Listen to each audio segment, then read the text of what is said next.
Kesetiaan di tengah pengkhianatan. Kesetiaan di tengah pengkhianatan ini adalah eksposisi dari Kisah Para Rasul 1 ayat 15 sampai ayat 26. Saya akan membacakan bagi kita semua, jemaat Tuhan boleh menyimak di layar atau di Alkitabnya masing-masing. Demikian firman Tuhan. Pada suatu hari berdirilah Petrus di tengah-tengah saudara-saudara seiman yang sedang berkumpul itu. Kira-kira 120 orang banyaknya. Lalu berkata, "Hai saudara-saudara, haruslah digenapi nas kitab suci yang disampaikan lebih dahulu oleh Roh Kudus dengan perantaraan Daud tentang Yudas, pemimpin orang-orang yang menangkap Yesus. Dahulu ia termasuk salah seorang dari kami dan mengambil bagian di dalam pelayanan ini. Yudas ini telah memperoleh sebidang tanah dari upah kejahatannya. Lalu ia jatuh tertelungkup dan perutnya terbelah, sehingga semua isi perutnya tertumpah keluar. Hal itu diketahui oleh semua penduduk Yerusalem, sehingga tanah itu mereka sebut dalam bahasa mereka sendiri Hakaldama, artinya tanah darah. Sebab ada tertulis dalam kitab Mazmur, biarlah perkemahannya menjadi sunyi, dan biarlah tidak ada penghuni di dalamnya, dan biarlah jabatannya diambil orang lain."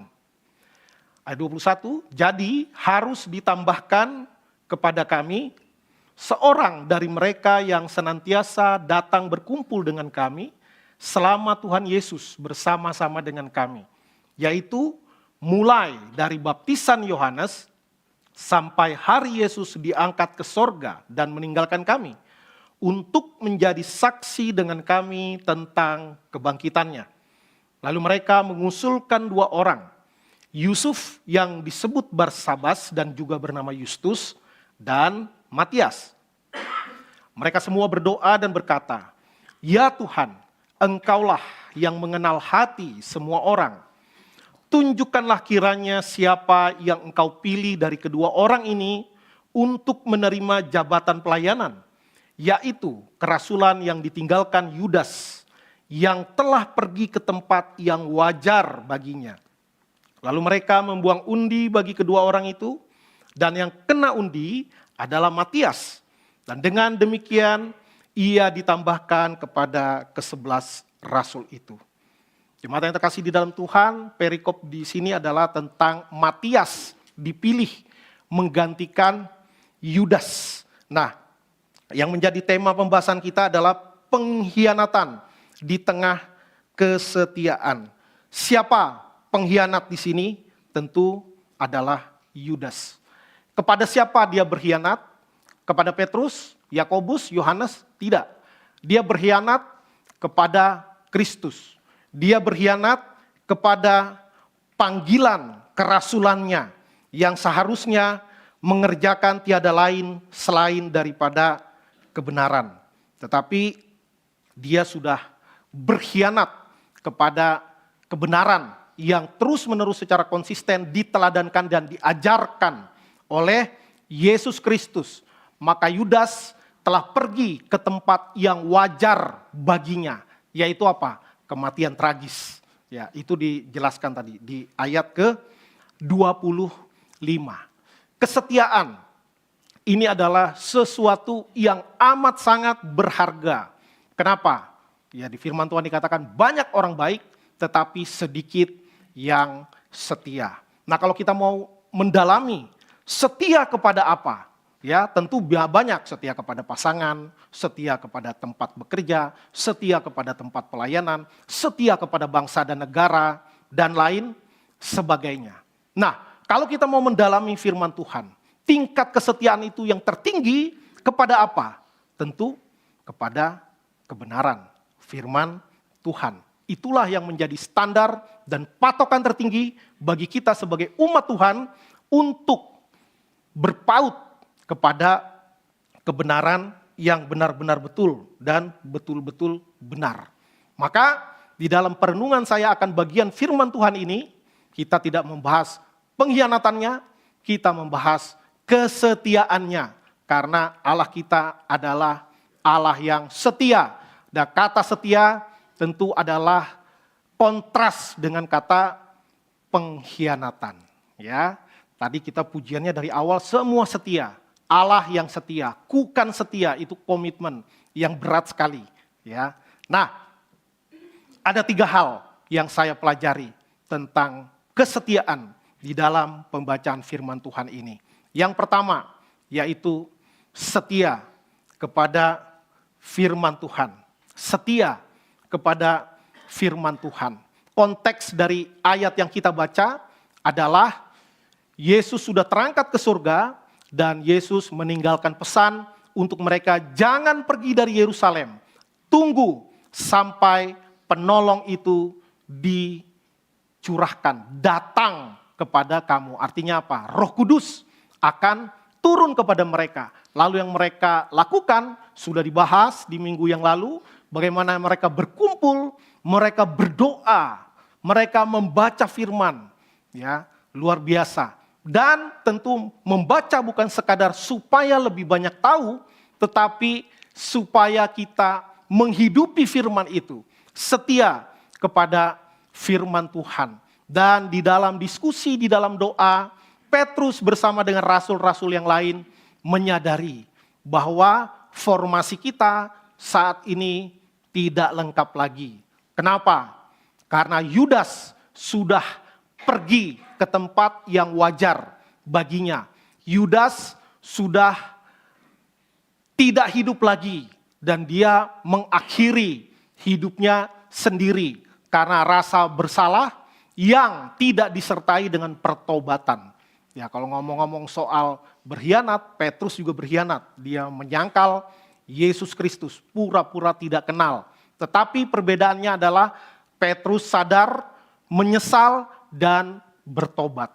Sedangkan Yudas sadar, menyesal, tapi mengakhiri hidupnya.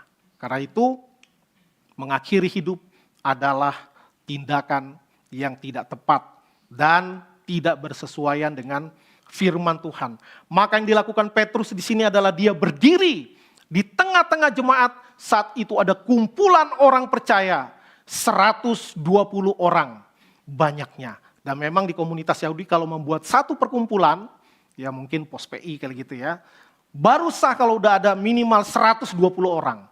Jadi jumlah mereka sudah tepat untuk menjadi satu komunitas orang percaya. Dan di situ Petrus berdiri dan menjelaskan kepada murid-murid Tuhan yang 120 orang itu di luar daripada ke-11 rasul.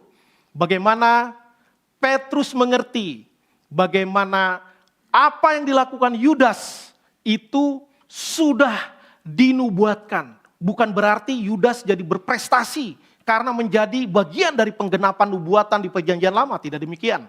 Tadi ada 2 bagian Mazmur yang dikutip oleh Petrus.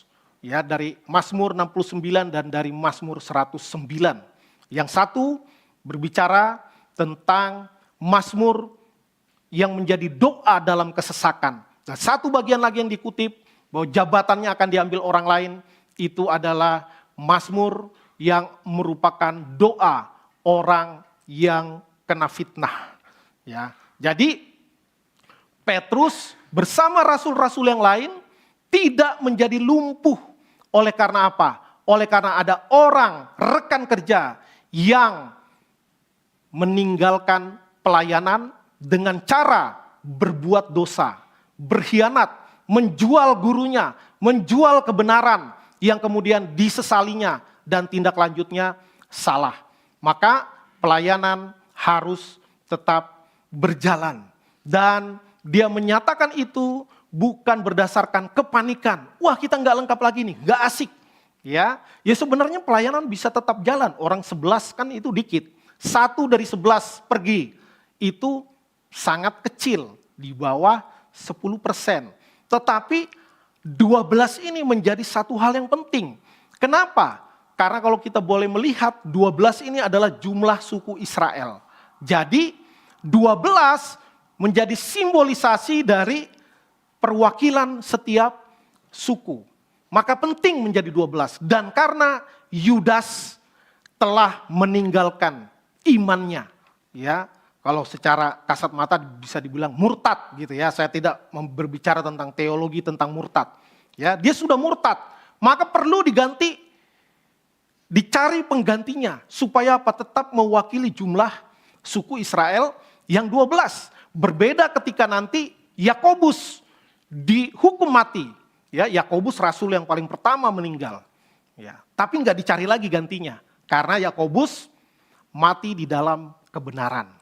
Ya, mati di dalam kebenaran. Dan kemudian menyusul rasul-rasul lain juga selain Yohanes, semuanya martir.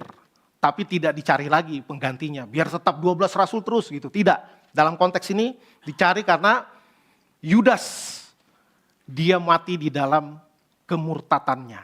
Nah, karena itu penting sekali ketika terjadi kekosongan jabatan, ketika terjadi hal-hal yang tidak sesuai prediksi, maka penting untuk setia kepada firman Tuhan.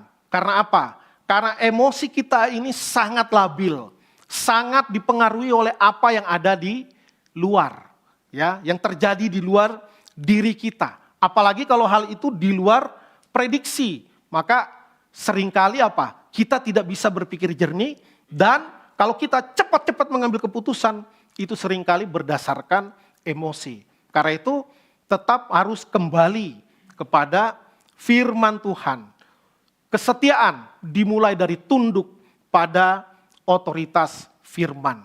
Itu yang diucapkan oleh Petrus. Sudah dinubuatkan dalam nas kitab suci. Dari Mazmur. Kemudian apa? Di dalam masa krisis, gereja tidak digerakkan oleh kepanikan, tetapi oleh kebenaran. Ya, ada di dalam kehidupan kita. Pasti pernah kita, atau mungkin cukup sering, kita ada di dalam situasi yang krisis, situasi yang genting. Entah itu di dalam relasi, entah di dalam ekonomi, entah di dalam politik, entah dalam bidang apapun juga. Tetapi firman Tuhan mengingatkan dan mengajarkan kita, agar kita tidak bertindak berdasarkan kepanikan, tetapi berdasarkan kebenaran. Dan kepemimpinan rohani harus berakar pada penafsiran firman yang benar, bukan sekadar pragmatisme. Ya, jadi pragmatisme ini menjadi godaan dalam banyak hal di sepanjang zaman. Ya, udahlah yang gampang-gampang aja, nanti selanjutnya kita pikirin lagi langkah selanjutnya. Ya pokoknya begini dulu, habis itu baru mikir. Nah itu berkali-kali terjadi di dalam sejarah kehidupan. Tetapi firman Tuhan mengingatkan kita kembali kepada firman Tuhan, termasuk kepada penafsiran yang benar akan firman Tuhan. Maka kita harus hati-hati, ya. Tentu Rasul Petrus sudah melihat banyak ajaran Kristus, bagaimana Kristus mengajarkan dan mengutip bagian-bagian dari Perjanjian Lama dan melihat itu adalah tipologi, ya, tipologi yang digenapkan dalam diri Yesus Kristus. Dan dalam hal ini Rasul Petrus juga melihat bahwa ada juga tipologi yang ditulis oleh pemazmur, dalam hal ini Mazmur Daud, yang menjadi tipologi dari Yudas, ya, yang mengkhianati Kristus. Dia tidak berdasarkan, Yudas ini tega padahal kami tiap hari sama dia. Ya, kok dia bisa begitu jahat kepada Tuhan Yesus? Ya, dia tidak melihat dari mendasarkan perkataannya, pertimbangannya, keputusannya berdasarkan perasaan atau emosi pribadi. Tetapi dia tetap kembali kepada kebenaran firman Tuhan. Nah, bagaimana kita menerapkannya di dalam kehidupan kita? Sehari-hari, ujilah setiap keputusan dengan firman. Jangan biarkan keputusan-keputusan kita berdasarkan tekanan atau berdasarkan perasaan. Tetapi kita biasakan bertanya di dalam apapun juga. Tanya dulu apa prinsip Alkitab tentang hal ini. Kalau kita sudah berpikir untuk mengambil sebuah keputusan, apakah ini bertentangan tidak dengan prinsip firman Tuhan? Ya. Kemudian, bangun kebiasaan membaca dan merenungkan Alkitab secara konsisten. Bukan hanya saat krisis, bukan hanya saat galau. Ya, bukan hanya dalam kondisi-kondisi tertentu, tapi konsisten, terus-menerus, apapun kondisi kita. Supaya apa? Supaya kita memiliki pandangan dan penafsiran yang bertanggung jawab, yang komprehensif, bukan cuma comot ayat lalu diklaim, ya, nggak gitu. Jadi ayat itu selalu ada teks dan selalu ada konteks dan ada ayat-ayat lain, ya. Kita zaman Pak Bikman dulu sering dibilang ayat menafsirkan ayat, ya gitu. Jadi kita harus lihat apa yang dikatakan di ayat terdekat, pasal terdekat, kitab terdekat. Supaya apa? Supaya kita memiliki gambaran yang lebih utuh tentang firman Tuhan. Kemudian di dalam setiap bidang kehidupan, jadikan Alkitab sebagai dasar diskusi dan arah keputusan. Latih diri untuk tidak reaktif, tetapi reflektif. Ya, berhenti sejenak dan cari penjelasan firman Tuhan sebelum kita bertindak. Jadi bukan kalau begini lalu saya begini, begitu lalu saya begono. Ya enggak, reflektif, renungkan firman Tuhan. Maka kesetiaan kepada firman terlihat dari keputusan-keputusan kecil kita setiap hari. Untuk apa? Menundukkan diri kita, menundukkan perasaan kita, menundukkan pikiran kita, menundukkan keputusan-keputusan kecil kita sehari-hari kepada kebenaran otoritas firman Tuhan. Yang kedua, setia dalam proses yang benar. Setia dalam proses yang benar. Oh, saya teringat satu hal, tadi ada satu bagian yang cukup menarik. Karena apa? Karena kalau dibandingkan dengan bagian lain, ada perbedaan-perbedaan atau ketidakcocokan dalam hal detail. Ya, tadi di ayat 15 sampai 20, Rasul Petrus menjelaskan bagaimana Yudas memperoleh sebidang tanah dari apa? Dari upah kejahatannya. Ya, sementara di Matius pasal 27 dikatakan Yudas mengembalikan, melempar uang itu ke dalam bait Allah, ya.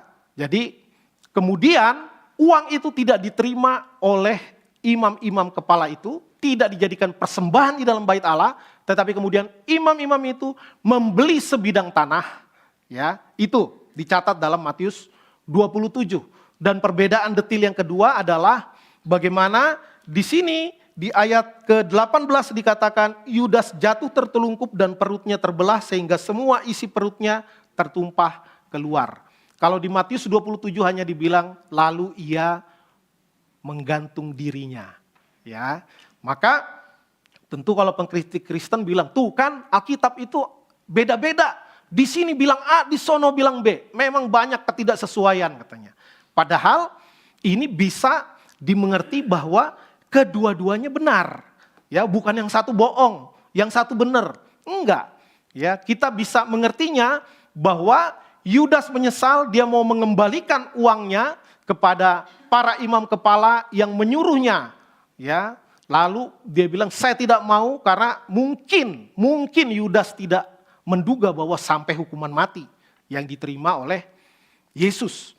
Ya, lalu imam-imam kepala membeli sebidang tanah, kemungkinan dibeli atas nama Yudas karena itu uangnya Yudas. Lalu matinya gantung diri atau jatuh tertelungkup lalu isi perutnya keluar. Ya, bisa dua-duanya benar juga. Ya, kita bisa mengerti mungkin Yudas menggantung dirinya di dahan pohon di pinggir jurang. Ya, kemudian mungkin setelah meninggal lama-lama itu dahan bukan dahan yang terlalu besar, lama-lama patah, lalu dia masuk ke jurang, lalu perutnya terbelah, kena mungkin di cadas gitu ya, robek perutnya, isi perutnya keluar. Jadi sebenarnya tidak ada masalah di dalam perbedaan detail-detail di dalam Alkitab. Kalau kita membacanya tidak dengan curiga, ya, kita membacanya dengan pengertian. Kenapa ini ada beda? Kenapa ada beda? Mungkinkah ini dua-duanya bisa terjadi? Bisa, ya, walaupun masing-masing memberikan detail yang berbeda. Yang kedua, setia dalam proses yang benar. Setia dalam proses yang benar. Di sini bagaimana Petrus mewakili para rasul lainnya. Jadi sebelum memilih orang, mereka tidak melihat ini saya suka atau enggak. Ini akrab sama saya atau enggak. Ini titipannya penguasa itu atau bukan. Ya, enggak gitu. Membuat kriterianya dulu. Dan kriteria yang diucapkan oleh Petrus, saya pikir itu kriteria terbaik yang tidak mungkin ada yang lebih baik dari itu. Ya, karena kriterianya bagus sekali. Dipilih dari antara mereka yang berkumpul dengan kami sejak pembaptisan Yohanes membaptis Yesus, artinya apa? Sejak awal pelayanan Yesus Kristus sampai kepada kenaikan Yesus Kristus, supaya orang itu menjadi saksi kebangkitannya bersama-sama dengan kami. Jadi kriteria, kualifikasinya dibuat dulu. Dengan kata lain apa? Membuat aturan mainnya dulu sebelum nama dimunculkan. Nah, ini bijaksana sekali ya. Walaupun tentu peristiwa pencurahan Roh Kudus secara kasat mata belum terjadi, tentu Petrus juga sudah paham tentang doktrin Roh Kudus. Kalau kita mundur sedikit tadi dia katakan, Roh Kudus dengan perantaraan Daud, ya, dengan Roh Kudus dengan perantaraan Daud, dia sebutkan itu di ayat sebelumnya. Jadi Petrus sudah mengerti tentang doktrin Roh Kudus, walaupun peristiwa pencurahan Roh Kudus di hari Pentakosta belum terjadi. Jadi kriterianya dibuat dengan baik. Dan tentu Petrus ini kan sangat menonjol di dalam banyak peristiwa di dalam ketika Yesus masih hidup. Ya, berapa kali peristiwa dia selalu ngomong duluan. Dia selalu nyeplos duluan. Ya, selalu menyatakan pendapatnya duluan. Petrus seperti itu. Dan berkali-kali ditegur oleh Yesus karena ya mungkin keliru pandangannya. Tapi dalam hal ini dia sudah matang, dia sudah salah, dia sudah menyangkal Yesus, dia sudah menyesal, dan dia sudah bertobat. Dan dia punya mindset yang baru. Ya, jadi bukan asal tunjuk, tetapi dia membuat kriteria. Dan saya yakin itu sudah tidak dijelaskan, tapi tentu dari ayat tidak ada yang membantah. Rasul-rasul lain tidak membantah. Dan sangat mungkin itu juga hasil doa dan diskusi antara Petrus bersama dengan rasul-rasul yang lain. Kemudian apa yang dikatakan oleh Petrus? Pilih dari antara kamu, dari 120 orang murid-murid. Ya, ini mungkin ring 2-nya. Ya, setelah 12 murid, ada di Alkitab disebut 70 murid, lalu yang ini ada 120 murid. Ya, bagaimana akhirnya nama yang muncul keluarnya bukan dari para rasul, tetapi dari antara mereka yang 120 orang ini. Jadi ini ada kriterianya, aturannya seperti begini, siapa yang cocok, ya.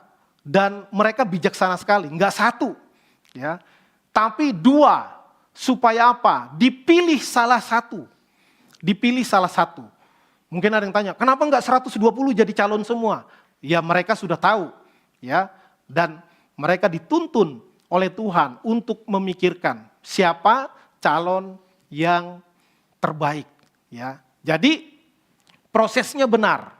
Dan rasul-rasul mungkin sebagian ada yang kenal baik, cukup akrab sama 2 nama yang diajukan, mungkin ada yang enggak terlalu akrab, ya. Tetapi kalau itu memang yang diajukan oleh umat pada saat itu, mereka terima.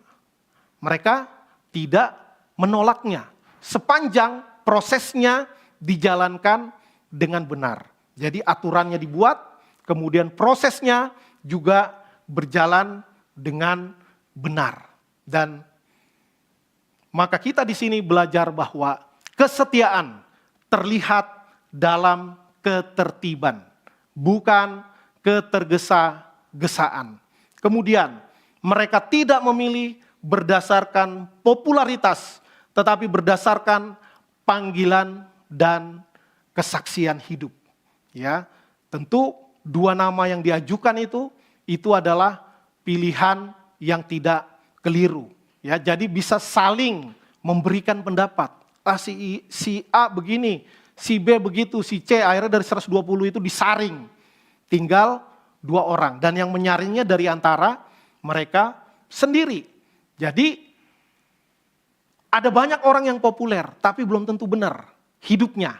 Ya kita lihat aja zaman inilah. Orang yang dikenal populer belum tentu benar orangnya. Ya, bisa juga karena dia menggunakan segala cara biar populer.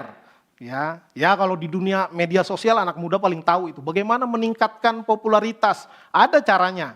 Ya, nggak ngerti, panggil konsultan. Ya, yang penting bayar. Nanti akan dibuat supaya terkenal. Ya, seperti itu. Tapi dalam kehidupan pelayanan tidak demikian. Ya, panggilan dan kesaksian hidup. Apakah orang itu menjadi teladan atau tidak. Kemudian gereja dipanggil menjaga integritas proses. Sebab Tuhan bekerja melalui keteraturan yang kudus. Nah, ini penting untuk terus menjaga integritas termasuk di dalam proses. Ada orang yang mementingkan hasil daripada proses. Ya, kalau kita mementingkan hasil daripada proses, bahayanya jauh lebih banyak.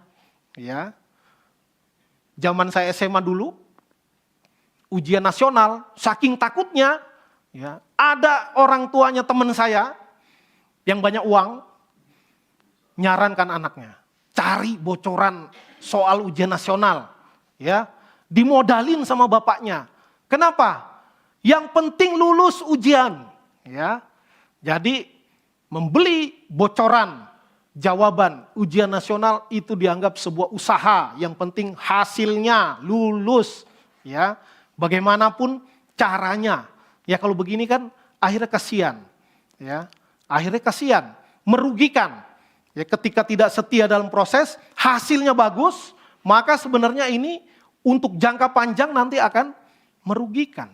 Karena yang lulus ini tidak mengerti proses. Akhirnya apa? Gampang, nanti bisa diatur, ya.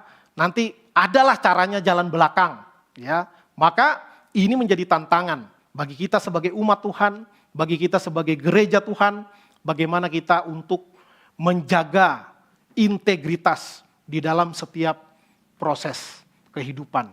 Maka bagaimana kita menerapkan di dalam kehidupan kita sehari-hari. Jangan tergoda jalan pintas, ya. Jangan melulu cari yang instan. Karena kebanyakan yang instan itu mungkin berguna sesaat, tetapi untuk jangka panjang itu bisa merugikan. Ya, seperti banyaklah dokter-dokter bilang jangan yang terlalu instan, bahaya bagi kesehatan. Ya, tentu ada benernya. Ya sekali-sekali mungkin bisa, ya, tapi kalau terus-menerus bahaya. Maka dalam konteks ini, dalam memilih pemimpin, dalam melihat rekan kerja, mitra pelayanan, perhatikan karakter dan rekam jejak, bukan hanya kemampuan. Ya, saya juga pernah menyampaikan, lebih baik orang bodoh yang tulus daripada orang pintar yang licik. Ya, tentu yang paling bagus adalah pintar dan tulus, ya. Itu yang paling bagus. Tetapi enggak semuanya begitu. Tapi kalau dibandingkan orang bodoh tapi tulus, orang pintar tapi licik, maka yang lebih berbahaya adalah orang pintar yang licik, ya. Tapi kita jangan jadi orang bodoh, kita belajar terus supaya pintar. Tapi yang penting juga karakter, ya, jaga ketulusan kita, ya. Kebanyakan ya kalau fit and proper test, kadang orang kebanyakan ngelihatnya kemampuan akademis, ya, untuk jabatan tertentu. Fit and proper test, bikin makalah dulu, dinilai, diuji. Jadi lebih kepada akademis. Ya. Jadi ini menjadi tantangan khususnya bagi gereja Tuhan. Selanjutnya, tetapkan kriteria rohani yang jelas sebelum memilih atau menjelaskan, memutuskan sesuatu. Tadi sudah saya singgung, libatkan doa dan pertimbangan bersama. Nah ini penting, tanya pihak lain, karena ada hal-hal yang orang melihat sisi yang tidak kita lihat. Nah, itu bagusnya keputusan bersama, ya. Jadi bukan keputusan sepihak, ya. Dalam hal ini Rasul Petrus mungkin tergoda, udah saya aja yang putuskanlah, saya yang tunjuk siapa, ya. Ada siapa calonnya 2, ya udah saya pilih aja yang saya mau. Saya kan ketua kelasnya murid Yesus, ya. Bahkan Yesus bilang kepada saya, kunci kerajaan sorga diberikan kepada Petrus, ya. Apalagi cuma milih murid, saya bisa menggunakan hak veto saya, tapi dia tidak gunakan. Dia membuat kriteria, lalu melakukan berdasarkan kriteria yang dibuat bersama. Maka kita perlu menghargai proses pembentukan. Tuhan bekerja melalui waktu, bukan instan. Maka kesetiaan kepada proses menunjukkan bahwa kita percaya Tuhan bekerja bukan hanya pada hasil, tetapi dalam perjalanan prosesnya. Mari kita menghargai proses. Yang terakhir, setia menyerahkan hasil kepada Tuhan. Setia menyerahkan hasil kepada Tuhan. Metode yang mereka gunakan setelah 2 orang dipilih, yang pertama adalah Yusuf, yang juga disebut Barsabas, dan juga punya nama lain Justus, jadi ini punya nama Ibrani, punya nama Latin. Ya, ini nama keren banget, keren banget. Yusuf, mungkin kalau pemilihan umum kayak melalui pemilihan pungut suara, ya, saya yakin ini Yusuf yang menang. Karena apa? Namanya sama kayak papanya Yesus. Iya kan? Barsabas artinya anak sabat, berarti orangnya patuh. Justus itu akar katanya nanti menjadi kata just dalam bahasa Inggris, artinya adil dan benar. Wih, namanya 3 keren-keren semua. Ya, yang satu cuman Matias, ya, Matius kali, jangan-jangan salah nulis nama tuh kayak Pak Gelen waktu lahir salah tulis nama, artinya Glenn jadi Gelen, ya, Matius jadi Matias, ya. Jadi nggak keren namanya, wah artinya sih keren pemberian Tuhan, ya. Tapi Matias bukan nama yang lebih keren daripada Matius, gitu ya. Jadi kalau pemungutan suara pada saat itu, kemungkinan besar Yusuf itu yang menang. Tetapi cara mereka adalah diundi. Nah, cara diundi ini adalah metode yang juga lazim dipakai, bukan hanya di zaman itu, mulai dari perjanjian lama. Ya, bagaimana di tanah perjanjian, suku apa dapat daerah mana, ya, mereka nggak bisa milih, diundi, ya, suku ini dapat daerah ini, suku itu dapat daerah itu, diundi. Bahkan jadwal imam, pelayanan, masuk ke dalam bait Allah, siapa yang melayani? Undi, ya, pakai undi. Jadi ini bukan kayak orang judi aja pakai undi, enggak. Ya. Bahkan Yunus, ini bukan cuma pelayanan, di dalam menentukan hukuman. Yunus juga, siapa nih kok bisa laut mengamuknya nggak kayak biasa nih? Siapa sih yang salah di sini? Pakai undi, ya. Dan kena Yunus, dan dia tahu memang dia yang salah. Orang tanya, kami harus ngapain nih? Lempar saya ke laut, kata Yunus. Nanti tenang lautnya. Benar, ya.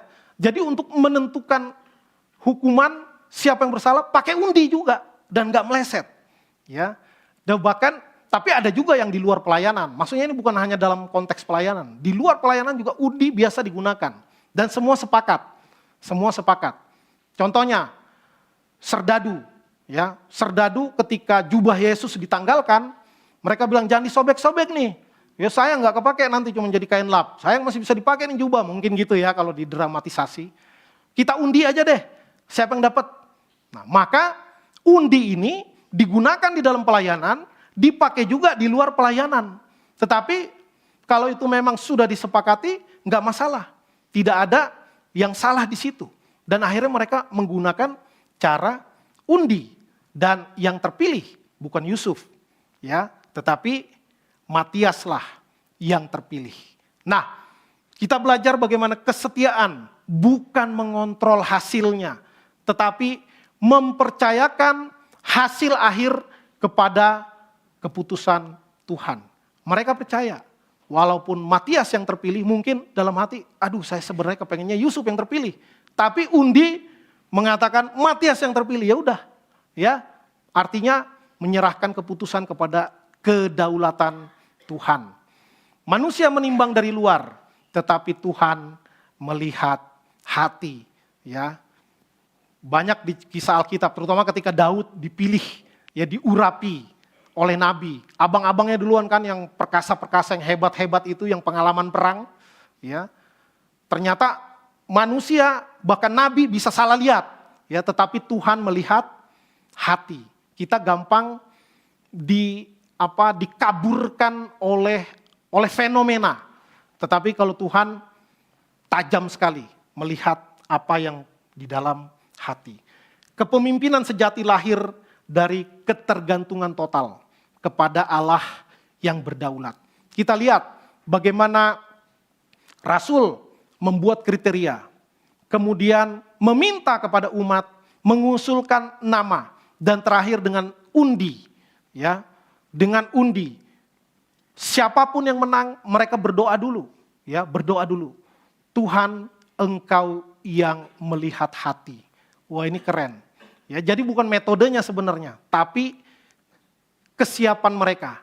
Mereka mempersiapkan hati, mereka mempersiapkan tata cara, lalu terakhir diserahkan kepada Tuhan. Ya, mungkin, saya pernah dengar perbincangan dan memang benar ada penafsiran yang merasa, apalagi kita kebanyakan orang Kristen kan paling ngefans sama Rasul siapa? Rasul Paulus, ya. Mungkin kalau sekarang kita tergoda, coba layakan mana Matias sama Paulus, ya. Matias cuma disebut sekali, habis itu baca semua Alkitab sampai Wahyu, nggak ada lagi nama Matias, cuma di sini doang disebut, ya. Mungkin kita tergoda, kenapa nggak Paulus saja? Lebih bagus, lebih keren. Nah, ini adalah pandangan anakronistis, ya. Paulus bagus banget, keren, ya, rasul internasional, tetapi dia tidak masuk kriteria, ya. Ketika Yesus memanggil para murid lalu melayani bersama sampai mati dan bangkit, Paulus belum bertobat, ya. Paulus masih menjadi penganiaya orang Kristen. Maka walaupun nanti beberapa tahun kemudian Paulus keren banget, lalu kita jangan salah paham, ya. Paulus tidak qualified dalam konteks di sini. Nah, tapi kan Paulus rasul juga. Dia rasul khusus, bukan melengkapi yang 12 mewakili suku Israel, tetapi Paulus dipanggil khusus oleh Tuhan untuk menjangkau orang-orang di luar Israel. Ini membuktikan bahwa keselamatan bukan hanya untuk orang Israel, tetapi untuk segala bangsa. Dan Rasul Paulus dipanggil khusus oleh Kristus untuk menjadi rasul bagi bangsa-bangsa lain. Nah, bagaimana kita menerapkan di dalam kehidupan kita hari lepas hari? Mari kita lakukan bagian kita dengan sungguh-sungguh, lalu jangan kita tergoda untuk menentukan hasilnya juga. Yang penting bagian kita lakukan dengan sungguh-sungguh. Hasilnya serahkan kepada Tuhan. Mungkin hasilnya nggak seperti harapan, tapi kalau itu Tuhan tentukan seperti itu nggak apa-apa. Ya, saya belajar dari sejarah pergerakan kemerdekaan bangsa Indonesia. Banyak tokoh-tokoh yang keren. Ya, mungkin mimpinya sama. Nanti merdeka kita jadi pimpinan negara, mungkin. Ya, tapi cuma 2 yang jadi presiden dan wakil presiden di dalam pergerakan itu, yaitu Muhammad Hatta dan Soekarno. Yang lainnya, ada yang gagal, ada yang gugur dalam pertempuran. Ada yang setelah masuk dalam kemerdekaan dipandang beda sama temennya. Ya, itu kisah-kisah tragis. Saya sebutkan bisa 2 nama yang bagus. Baru sekarang orang mencari-cari bukunya, membaca-baca bukunya. Ya, Tan Malaka. Ya, banyak bukunya tuh, masih laku sampai sekarang. Madilog, cari aja buku Madilog. Nah, itu buku yang hebat, pemikir yang jenius, tapi dia beda cara perjuangan. Akhirnya dia dianggap sebagai orang yang melawan negara, ya. Padahal dia ikut berjuang. Ini hidupnya jadi buronan seumur hidup, kasihan Tan Malaka. Tapi dia tahu dia berjuang. Dia berjuang dan akhirnya dia dibunuh oleh Tentara Nasional Indonesia. Begitu juga Amir Syarifuddin, ya, yang berjumpa dengan Kristus dalam pendidikan di Belanda. Dia tokoh perjuangan kemerdekaan yang bagus sekali kalau berbicara, jenius sekali. Tetapi juga akhirnya mati di tangan bangsanya sendiri. Tapi itulah perjuangan, ya. Yang penting mereka, saya yakin, tidak menyesal di dalam perjuangannya. Walaupun akhir hidupnya, kalau orang bilang kasihan banget ya, udah capek-capek setengah mati berjuang, akhirnya apes, ya.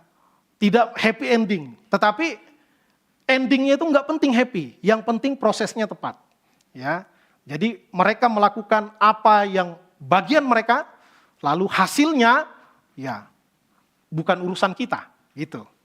Lalu berdoa secara spesifik sebelum mengambil keputusan penting. Ya, kalau cuman memilih menu makanan, nggak perlu yang pergumulan, saya doa puasa dulu mau makan apa, ya enggak. Tapi kalau yang penting, pernikahan, pekerjaan, pelayanan, ya, yang penting-penting lah, bisa efeknya bisa bertahun-tahun bahkan puluhan tahun. Oh, itu berdoa dulu. Ya, berdoa dulu. Jangan langsung ambil keputusan berdasarkan emosi sesaat. Ya, saya juga belajar dalam banyak periode kehidupan. Di hidup saya, kalau yang penting saya berdoa dulu. Ya, dalam waktu dulu pacaran mau menikah, saya berdoa. Di dalam setiap mengambil pelayanan, saya berdoa. Dulu saya diutus kampus ke tempat yang orang nggak mau. Ya, saya punya teman brimob, bahkan dia harus cari orang yang bisa mengatur supaya dia nggak dikirim ke daerah itu, karena ke daerah itu banyak yang pulang tinggal nama. Ya, lalu tiba-tiba saya diutus tanpa senjata, ya, tanpa senjata, cuma suruh bawa baju doang. Ya, brimob aja takut dikirim ke situ. Lah saya gimana? Saya berdoa. Orang tua melawan, jangan, bahaya. Emangnya nggak ada tempat pelayanan lain? Ya, lalu saya bilang, itu ditentukan oleh kampus. Kampus pasti berdoa, dan namanya hilang nyawa bisa di mana saja, ya, bisa di mana saja, bisa dengan cara apa saja. Maka saya percaya Tuhan memakai kampus untuk memilih tempat pelayanan. Dan dalam konteks ini, hari Rabu nanti saya ke Kalimantan, saya juga melihat Tuhan memakai sinode. Tentu sinode punya pergumulan sendiri, sinode punya kebijaksanaan, dan pasti juga berdoa, meminta petunjuk Tuhan. Dan saya melihat itu sebagai keputusan juga yang mana Tuhan memakai sinode. Untuk apa? Untuk mengatur penata layanan. Juga bagi saya untuk kembali bereuni dengan teman-teman di sana. Ya, jadi karena saya dulu di sana 3,5 tahun, jadi banyak teman-teman. Nah, maka ini juga bagian dari perjalanan pelayanan. Doakan hal-hal yang penting secara spesifik di dalam hidup kita. Kemudian belajar menerima hasil dengan hati yang tunduk, baik sesuai harapan maupun tidak. Nah, ini penting. Kadangkala kita merasa kalau kita berdoa, Tuhan pasti jawab. Jawabnya dalam hati kita, kita maunya sesuai dengan yang kita pikir, sesuai dengan pergumulan kita, ya. Padahal jawaban doa bisa sesuai, sama persis dengan permohonan kita, bisa berbeda total dari permohonan kita, bisa dijawab iya tapi sebagian. Yang ini dikabulkan Tuhan, yang ininya enggak. Ya. Tapi secara gambaran besar, ketika kita percaya bahwa apa yang terjadi di dalam kehidupan kita itu di dalam rancangan Tuhan, maka kita akan bisa menjalaninya dengan bijaksana. Kemudian jangan menilai keberhasilan hanya dari hasil lahiriah, tapi dari ketaatan kepada Tuhan. Nah, maka enggak penting yang terpilih menjadi rasul apakah Matias ataukah Yusuf. Kita tidak membaca bahwa wah Matias bikin apa? Bikin syukuran terpilih menjadi rasul. Yes gitu. Enggak. Mereka tahu menjadi rasul itu enggak mudah. Ya. Dan tidak terpilih bukan berarti gagal, bukan berarti jelek. Enggak. Ini adalah mekanisme yang sudah dibuat dan mereka mempercayakan pelayanan kepada Matias. Ya. Walaupun akhirnya Matias tidak disebut lagi namanya di Alkitab, baik di Kisah Para Rasul maupun di kitab-kitab selanjutnya. Tetapi apapun itu di dalam hidup kita, biarlah kita menyerahkan kepada kedaulatan Tuhan. Karena Tuhan punya rencana kepada masing-masing kita, kepada lembaga kita, kepada pekerjaan, keluarga, pelayanan, apapun yang ada di dalam hidup kita. Maka yang terpenting adalah tetaplah setia. Setia kepada firman, setia kepada proses, dan setia di dalam menyerahkan hasil akhir kepada penentuan Tuhan. Kira Tuhan menolong kita, Tuhan memberkati kita. Amin, kita berdoa.